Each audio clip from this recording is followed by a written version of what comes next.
When shopping for a secondhand jacket, there's only one golden rule that you must observe, and that is that the pockets are of the sufficient size to fit a small paperback book, because there is nothing sexier than reading a paperback book on the tube or on public transport.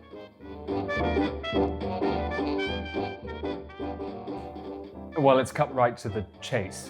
Your first suit, simply because it may also be your last suit, depending on your stylistic inclinations, should be dark, but not black, probably navy, gray, or charcoal.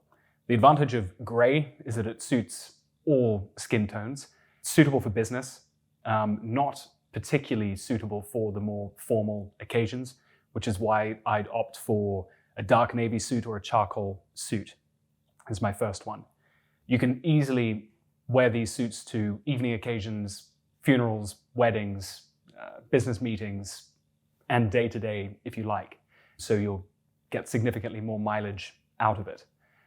For a more casual suit for day-to-day wear, bumming around, the sort of thing that you can wear threadbare over the course of many months, I'd suggest going for muted tones of green, blue, or brown.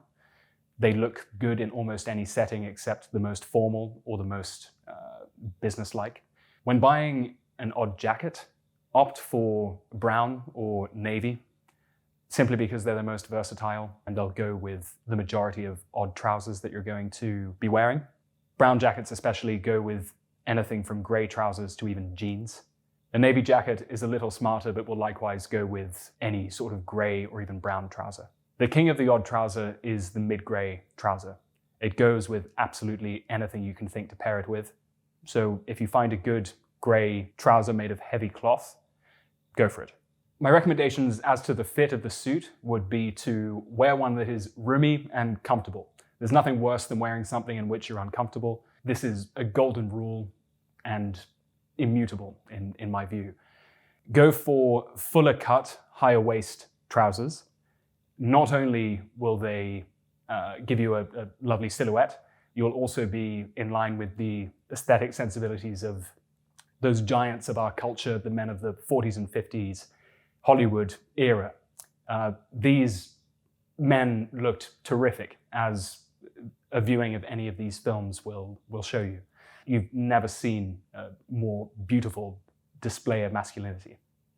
Given the choice between a suit that you like the color of and a suit that you like the cut of, opt for the better cut in almost all cases. You're guaranteed to look better. Most people won't know what your own color preferences are. So if you're worried about looking good, the cut of a suit is more important than its color.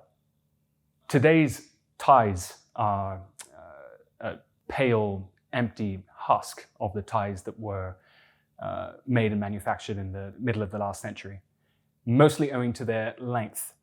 They've been made to fall in line with the ghastly trend of low-waisted trousers.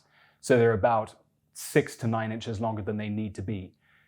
There is a way to get around this, and that is to tie the tie so that the thin end of it is as long as you need it to be. And once the tie is tied, tuck the long, thin end in between your shirt buttons.